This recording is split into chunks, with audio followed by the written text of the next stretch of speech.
পিতা পুত্রের ওপরই। তবে এটা ভালো করে বুঝতে হবে যে পিতা ও দুই পুত্রের বয়সের গড়, এখানে আমাদের প্রশ্নটা গড় থেকে, আর ওখানে ছিল সমষ্টি থেকে, যে জন্য সহজ ছিল।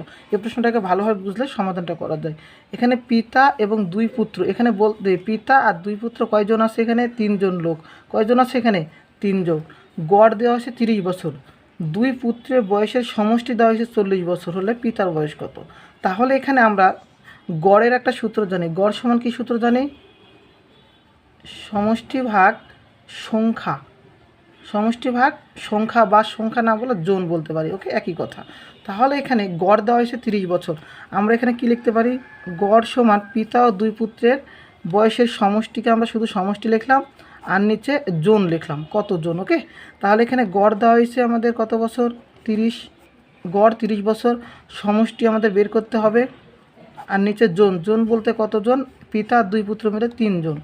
তাহলে এখানে সমষ্টি কত হবে? সমষ্টি এটার একটা গুণ করলে 3 × 90 বছর, অর্থাৎ পিতা ও দুই পুত্রের বয়সের সমষ্টি 90 বছর পেয়েছি। তার মধ্যে আমরা দুই পুত্রের বয়সের সমষ্টি যদি 40 বছর পাই, তাহলে পিতার বয়স বের করতে পারবো।